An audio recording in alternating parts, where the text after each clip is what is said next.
Hello, my name is Andrew, and today we're doing a first impression review of the Vivobarefoot GOBI Sneaker Premium Leather Edition. Let's check it out. Up front, you've got a wide toe box, and this actually is one of the widest toe boxes that Vivobarefoot has, so bravo to them for this. There's a ton of width here, and then it is a little more squared off towards the tip than some of the other styles. And it's also got a good amount of flex both with the side and then the upper leather material, which is pretty soft. There's nothing rubbing on the top or pressing. You know, when you bend, the shoe just flows naturally. And the leather has a bit of a sheen to it, so it's pretty good at shedding water. Although I will say this part right here is softer. It's more like a suede, and it can get damp a little quicker than the top material. But I love the jumbo flat laces. They feel really nice on the top of your foot. It's got a good lockdown towards the back. You can see there's a little bit of extra padding in here. The heel comes up a bit, but then it's kind of sculpted out. And it's also got a nice soft suede lining in there. The footbed of the shoe on the inside is leather as well. It feels nice and soft, but you can slip around a little bit in there, like if you were doing running or something, but generally this is more of a casual shoe, so it's not an issue. Although Vivo does give you a cork insole, which is, you know, pretty thin, and it provides a little bit more traction if you wanted to do something like, I don't know, indoor soccer where you're gonna be moving around a lot. And that's another thing I like about the GOBI sneaker, particularly this color, because it looks kind of like a vintage soccer sneaker, you know? Also have some perforation holes up front, which is nice because I'm in this time of year in Rochester, New York, where the temperatures are like going up and down.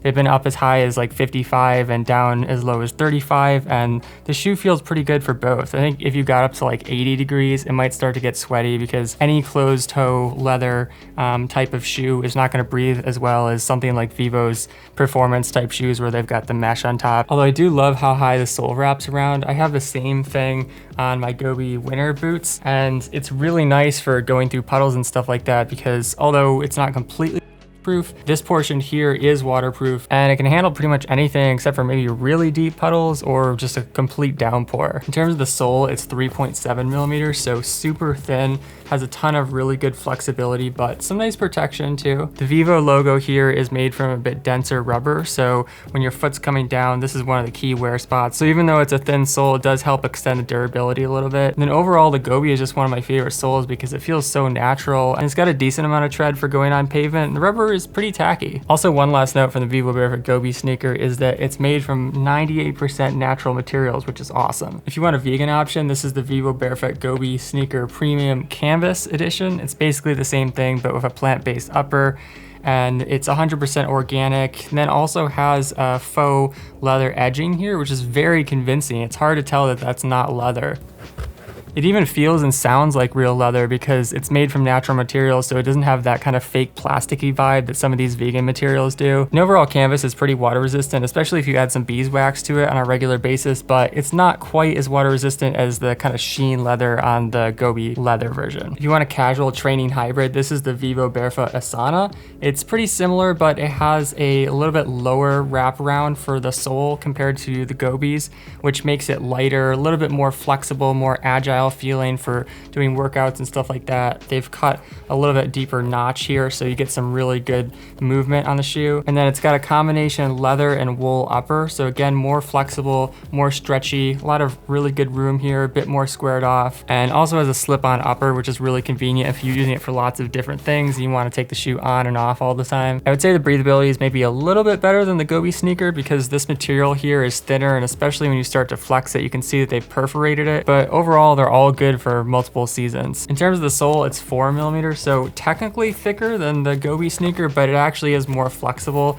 because this is a little bit more of a sports sole, and like I said, it doesn't wrap as high, so that changes the feel of it too and just gives it a little bit more agility. If you want something super light, this is the Mukishoes Duna. It feels like wearing almost nothing at all, and it has very flexible, minimal upper. It's a blend of cotton and hemp, organic, and also undyed, which is awesome.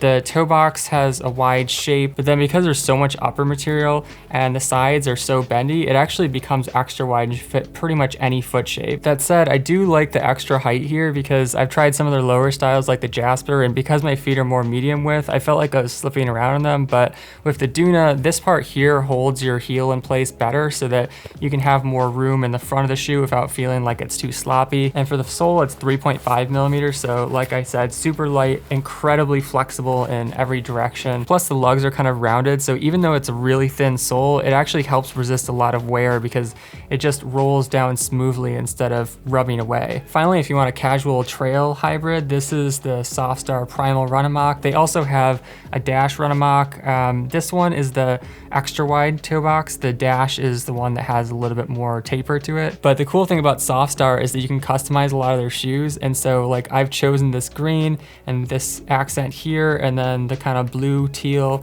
and then the front as well. So you can get something that looks completely your own in terms of design. And you also have multiple sole options. So like this is the 2mm Vibram sole. They also have a 5mm Vibram sole that's kind of like a halfway between road and trail. And then they have the 6mm Mega Grip tread, which is more claw-like. So Softstar is definitely the brand to go with if you're kind of finicky and you want things just so. Also, if you like the GOBI sneaker and you want to see some other options, they have a ton of different GOBI varieties.